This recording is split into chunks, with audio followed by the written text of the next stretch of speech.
नमस्कार, मी सुधा माहेरे मोटिवेशन चॅनलवरती तुमचं हार्दिक अभिनंदन. आज तुम्हाला चांगल्या तऱ्हेनं गोष्टी सांगणार आहे. ती गोष्ट म्हणजे प्रेरणादायक अशी गोष्ट आहे, चांगल्या तऱ्हेची गोष्ट आहे.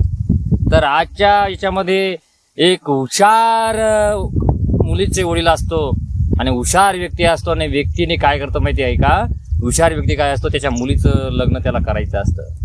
तर तो डोकेबाजार असतो आणि मुलीचं लग्न म्हणजे तो चांगला श्रीमंत घराण्याचा माणूस आहे आणि श्रीमंत घराण्याचा माणूस असताना तो त्याला एकुलती एकच मुलगी असते. त्याच्यावर जायदाद वगैरे भरपूर काही होतं, परंतु त्याला त्या मुलीचं लग्न करायचं होतं. तर मुलीचं लग्न करायचं होतं तर त्याने अशी आट लावली होती की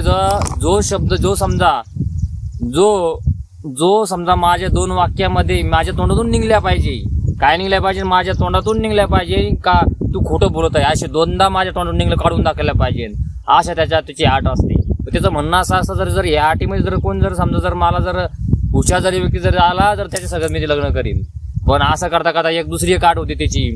दुसरी म्हणजे ती आट अशी, जर माझ्या आटी आई असले विचारल्यानंतर जर माझ्या आटीमध्ये जर बसला नाही तर त्याला 1 वर्ष माझ्या हाताखाली शेतामध्ये काम करावं लागेल.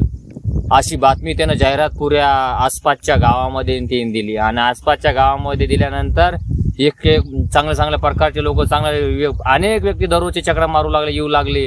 कोणी म्हणतो बकरी असं झालं, कोणी म्हणतो चंद्राकडे सूर्य गेला, कोणी म्हणतो बकरीला 4 पाय आहे, कोणी म्हणतो डुकराला 6 पाय आहे. अशा प्रकारे त्याच्यावर खोटं त्याच्या तोंडून फक्त विषय काय त्याची आठ कोणची होती त्याची की त्याच्या तोंडातून मानल्या पाहिजे मी खोटं बोलत आहे असं त्याच्या तोंडातून आल्या पाहिजे असा व्यक्ती. कारण की श्रीमंत हा जो व्यक्ती आहे तो फार श्रीमंत होता. श्रीमंत म्हणजे हुशार चतुर्वान होता.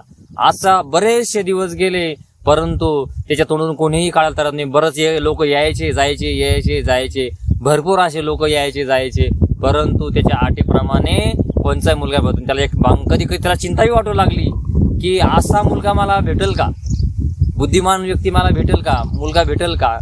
तर अशाच टायमाला बरेच दिवस झाले, चौकट चर्चा झाली. त्या व्यक्तीने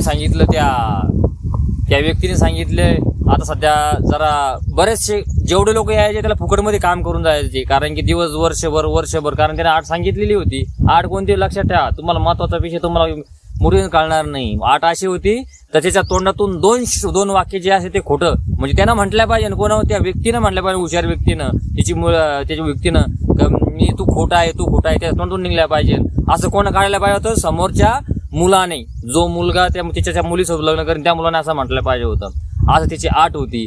नाही जर आठ पूर्ण केली तर 1 वर्ष त्याच्याकडे मोबाईल घरी आणि 1 वर्ष त्याच्याकडे फुकट काम करावं लागत असते. अशाच ठिकाणी एक चतुर्वान माणूस येतो का नाही. एक व्यक्ती आल्यानंतर फक्त तो बघत होता, गंमत बघत होता. यायचे लोक जायचे लोक असे दररोजचे किती लोक यायचे किती जायचे. अशा प्रकारे त्याने फक्त दुरून बघत होता. तो फक्त एका ठिकाणी बसून सकाळ संध्याकाळ झाला तर परत जायच्या टायमाला परत निघाला. तसंच गंमत पाहून तो परत निघाला. श्रीमंत व्यक्ती त्या व्यक्तीला काय म्हणतो, तू कशाला आला होता रे, कशाला आला होतास, तर कशाला आला होता. नंतर मग मी बघत होतो म्हणे तुम्ही किती श्रीमंताचे नाटक करत आहात असं म्हटल्यानंतर श्रीमंत व्यक्तीला राग आला आणि म्हणजे काय नेमकी तुम्ही जे लोक तुमच्यासाठी जमवताय ना, तुम्ही फक्त हे नाटक करत आहात. कसं नाटक? त्या श्रीमंत व्यक्तीने त्या व्यक्तीला म्हणतो कसं नाटक करत आहे तुम्ही? फक्त हा दिखाऊपणा आहे. कारण की तुमच्या डोक्यावर भरपूर मोठा असा कर्ज आहे आणि त्या कर्जामुळे हे लोक बोलवून घेतात आणि कर्ज दिखावाचा प्रयत्न करतात. या फक्त नावाखाली तुम्हाला असं वाटलं पाहिजे या आसपास गावामध्ये इज्जत पाहिजे मला, मी श्रीमंत आहे, तुमचं नाव मोठं करण्याचा प्रयत्न करतात म्हणून हे लोक तुमच्याकडे येतात जातात ना. तुमच्या डोक्यावर लय मोठं कर्ज आहे. मग तेच एक शब्द निघतो. त्यावेळेस एक शब्द निघतो कोणाचा? या श्रीमंत व्यक्तीचा. त्या व्यक्ती समोरच्या व्यक्तीला म्हणतो तू खोटं बोलत आहेस, माझ्याकडे कोणत्या प्रकारचं कर्ज नाहीये. कोण म्हणतं असं? एक वेळेस समोरच्या लोकांनी सर्वांनी बघितलं का यार या व्यक्तीच्या तोंडातून आता काय मुले त्या व्यक्तीच्या म्हणजे राजा समजा एखाद्या वेळेस राजाच्या तोंडातून हे शब्द निघलेला आहे तू खोटं बोलत आहेस. एक वेळेस लोक चकित झाले, पण लोकांना त्याला स्वतःच्या रागाच्या भरामध्ये कळलं नाही. राजाला कळलं नाही, परंतु लोकांना कळतो यार एक आटीमध्ये हा माणूस समोर येऊ दे. नंतर दुसरा विषय अजून थोडा निघत्या वेळेस अजून म्हणतो म्हणजे तुझ्याकडे काय नेमकी कारण काय नेमकी तुझ्याकडे कर्ज आहे म्हणून काय कारण की माझ्या समोरचा व्यक्ती काय म्हणतो त्या राजाला काय म्हणतो समोरचा व्यक्ती अरे तुमच्या वडिलानं माझ्या वडिलाकडून पैसे घेतलेले आहे. माझ्या वडिलाकडून. मग राजा काय म्हणतो त्या व्यक्तीला, अरे माझा वडील तर शिकलेलेच नव्हते ना, माझे वडील शिकलेले नव्हते, कसं काय कर्ज होतील, कर्ज घेतलेलं नाही, तुझ्याकडे काय प्रूफ आहे. मग तो समोरचा व्यक्ती म्हणतो की माझ्या वडिलांना लिहिलेलं सुद्धा आहे, माझ्याकडे बाउंड सुद्धा आहे. त्या बाउंडवर असं सांगितलं आहे की मी जर गेलो तर माझा मुलगा तो कर्ज भरील. त्या नातं होतं कर्ज भरून, मी कर्ज घेण्यासाठी आलो होतो तुम्हाला शक्यतो. परंतु असं ऐकताच राजाला काय वाटतं, राजा म्हणतो यार माझा वडील तर शिकलेलेच नाही, तू कसा म्हणतो, हा बी खोटं बोलतोस. निघले 2 वेळेस शब्द निघले, राजाच्या तोंडातून 2 वेळेस शब्द निघले आणि राजा रागाने लाल झाल्यानंतर हळूच तो समोरचा व्यक्ती म्हणतो, द्या राजे मला तुमची मुलगी आता, कारण की मी तुमच्या अटी मी पूर्ण केलेल्या आहेत.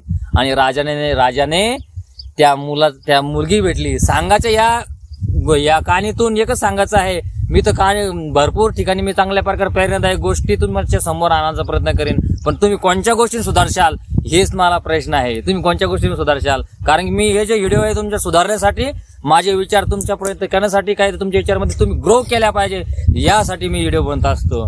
म्हणून सांगायचं तात्पर्य एकच, प्रत्येक कोणची गोष्ट असतो, तुम्ही जिथं काम करता असाल, एखादी कंपनी असेल, प्रॉडक्ट असेल, प्रत्येक गोष्टीत सोल्युशन पाहिजे. प्रत्येक गोष्टीवर पर्याय आहे, प्रत्येक गोष्टीवर काय पर्याय, फक्त पर्याय आपला सोल्युशन काय निघलाय पाहिजे त्याच्यावर करत. बरेचशा गोष्टी लोक करतात, अडचणी धरून बसत असतात, पण त्याच्यावर सोल्युशन काढत नाही, आणि अडचणीवर पर्याय काढत नाही आणि ते मागच राहून जातात.